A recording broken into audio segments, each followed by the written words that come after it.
आज हम उरुस्तम चिकित्सितम अध्याय के बारे में पढ़ेंगे। इससे पूर्व अध्याय था तिरुमर्मी अध्याय, जिसमें अनेक प्रकार की व्याधियां का वर्णन मिलता है, जिसमें अधिकांश व्याधियां पंचक्रम चिकित्सा द्वारा साध्य होती हैं। अतः पंचक्रम की दृष्टि से असाध्य व्याधि उरुस्तम का वर्णन उसके बाद आया है। आचार्य अग्निवेश की शंका को दूर करते हुए महर्षि आत्रेय ने एक ऐसी व्याधि का वर्णन किया जो पंचक्रम द्वारा साध्य नहीं है या जिसमें पंचक्रम निषिद्ध है।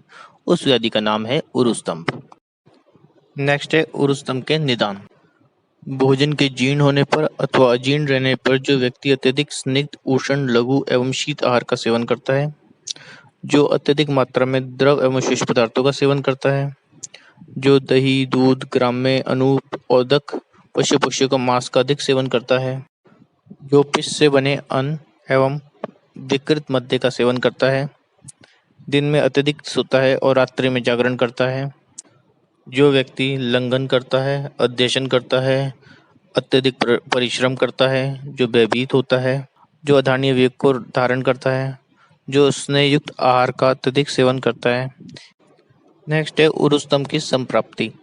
स्नेह चा आमम चित्तम कोष्ठे वात आदीन मेत्सा सह रुद्ध्वा आशु गौरवाद उरु याते अधगे सिरा अधिभि पूर्यन शक्ति जंगा उरु दोषो मेद बल उत्कटा अविद्य परिस्पंदनम जन्यते अल्प विक्रमम। अर्थात जो इन सभी हेतु का बार बार सेवन करता है, उस व्यक्ति के कोष्ठ में आम दोष मेद धातु के साथ मिलकर वातादि दोष को अवरुद्ध करते हुए गुरुता के कारण अधोगामी सिराओं के द्वारा स्वयं उरु प्रदेश में चला जाता है। मेद के बल से प्रवृत्त वातादि दोष शक्ति जंगा एवं उरु में अविद्य परिस्पंदता उत्पन्न करती है। अर्थात अविद्य परिस्पंदता का मतलब जो हिलने डुलने की इच्छा होने पर भी उसकी गति नहीं करने देती, इससे ये भाग कमजोर हो जाता है। नेक्स्ट है उरुस्तंभ के मारक लक्षण।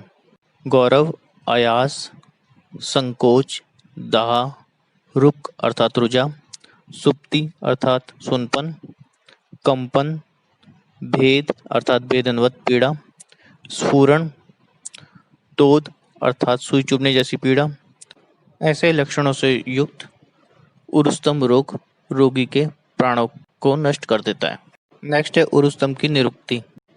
मेद के साथ प्रकपित हुआ कफ जब वात एवं पित्त दोष को अभिभूत करते हुए गुरुता के कारण उरु भाग में पहुंचकर अपने स्थिर एवं शैत्य गुण के कारण उरु को स्तंभित कर देता है, तब इस व्याधि को उरुस्तंभ कहते हैं। श्लोक नंबर 15 में उरुस्तंभ के पूर्व रूप। प्राग रूपम ध्यान। ध्यान अर्थात रोगी कहीं ध्यान लगा के रखता है, ध्यान मग्न रहता है। निद्रा, अति स्थैमित्य, स्थैमित्य होता है गीले कपड़े से ढका हुआ होना। अरोचक, अरुचि होना, ज्वर रहना, लोम हर्ष होना, सर्दी का होना, जंगो उरु सदन, जंगा और उरु प्रदेश में थकान सी अनुभव होना। ये सभी उरुस्तंभ के पूर्व रूप होते हैं। क्योंकि ये पूर्व रूप के लक्षण वात व्याधि से मिलते जुलते हैं, तो यदि चिकित्सक अज्ञानतावश इसे वातज विकार जानकर इसमें स्नेहन कर्म करता है, तो रोगी के पैरों में थकावट, सूनापन आदि जो लक्षण हैं वो और बढ़ जाते हैं। रोगी के लक्षण इतने बढ़ जाते हैं कि वो कठिनाई से ही पैर को उठा पाता है। श्लोक नंबर 17 में उरुस्तंभ के लक्षण बताए गए हैं। जंगो उरु ग्लानि अत्यय अर्थात जंगा और उरु में अत्यधिक ग्लानि का अनुभव होना। शाश्वच्चा दाह वेदनम, उरु और जंगा में लगातार दाह और वेदना भी होती रहती है। पदम चा व्यथते, पैरों को जमीन में रखते हुए पीड़ा का अनुभव होता है। नयस्तम शीत स्पर्शम न वेति चा, अर्थात शीत स्पर्श का पैरों में अनुभव नहीं हो पाता।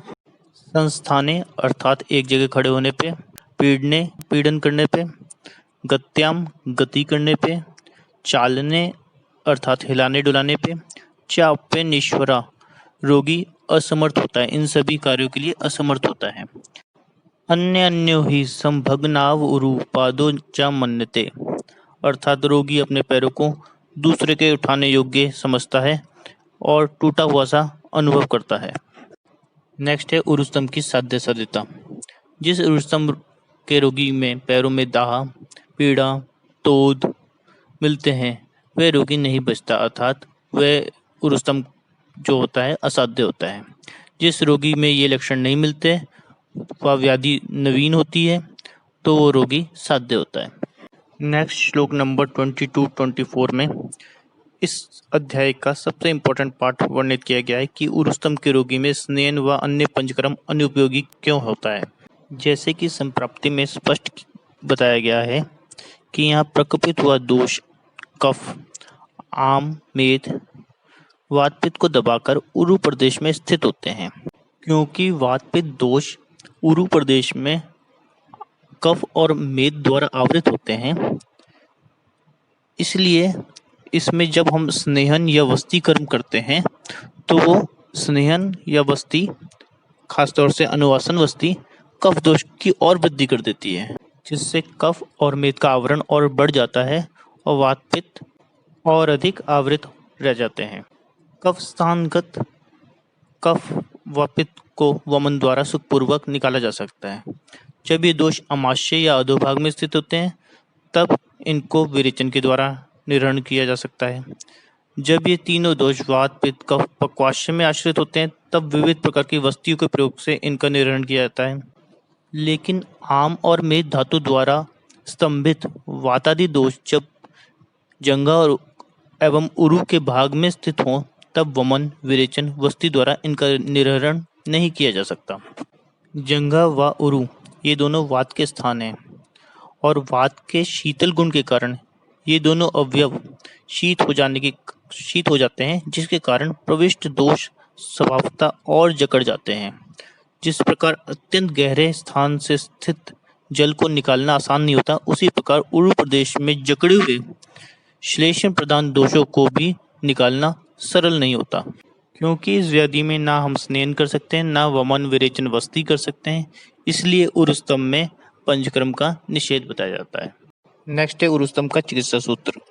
तस्य संशमनम नित्यम शपनम शोषणम तथा युक्तिपेक्षिभिषक कुर्याद अधिकत वात कफ आम्यो। अर्थात इस व्याधि में कफ व आम की अधिकता होने से चिकित्सक को युक्ति पूर्वक नित्य ही दोषों का शमन, शपन व शोषण करना चाहिए। नेक्स्ट है पत्तेहार। रोगी में रूक्षता उत्पन्न करने के लिए रोगी को नित्य ही यव आदि रूक्ष आहार खाने के लिए देने चाहिए। इसके अतिरिक्त सुनिष्णक, नीमपत्र, अर्कपत्र तथा अन्य तिक्त वर्ग के द्रव्यों की पत्तियों का प्रयोग शाक के रूप में करना चाहिए।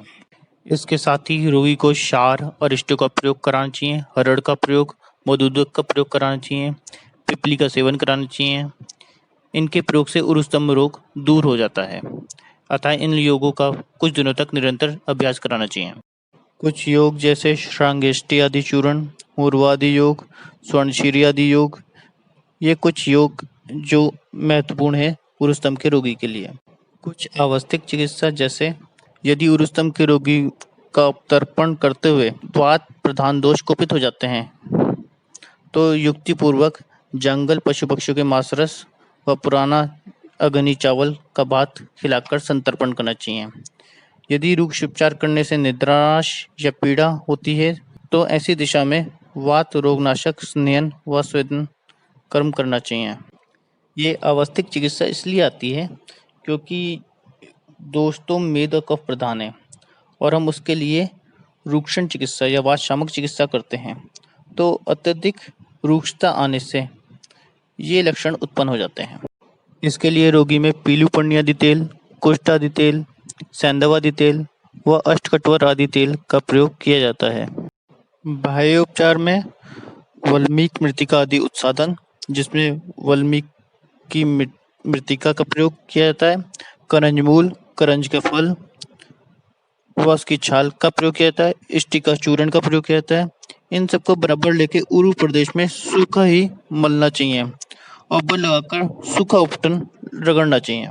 इसके अतिरिक्त अश्वगंधा आदि उत्साधन का प्रयोग किया जाता है, वत्सक आदि लेप का प्रयोग किया जाता है, श्योनक आदि द्रव्यों से परिसेचन व प्रलेप किया जाता है। श्लोक नंबर 58 में कुछ विहारों का वर्णन है जो उरुस्तम के रोग में उपयोगी होते हैं। इस व्याधि में कफ के क्षय के लिए रोगी जिन व्यायामों को कर सकता है उसे करने के लिए प्रेरित करना चाहिए। रोगी को उन स्थान पर टहलना चाहिए जहां कंकड़, पत्थर अथवा बालू हो। शीतल जल युक्त व कल्याणकारी नदी में बहाव के विपरीत दिशा में रोगी को तैरना चाहिए अथवा स्वच्छ शीतल स्थिर बहाव रहित तालाब में रोगी को बार बार तैरना चाहिए। इन क्रियाओं को करने से उरु प्रदेश में स्थित कफ सूख जाता है, क्षीण हो जाता है, फलतः उरुस्तम व्याधि दूर हो जाती है। अंत में उरुस्तम की सामान्य चिकित्सा सूत्र। जो औषध, अन्न व विहार कफनाशक तो हों पर वात प्रकोपित न हो, उन्हीं औषधियों का प्रयोग सर्वदा उरुस्तम की चिकित्सा में करना चाहिए। इन औषध, अन्न व आहार को चिकित्सक को हमेशा रोगी के शारीरिक बल व जठराग्नि की रक्षा करते हुए प्रयोग में लाना चाहिए।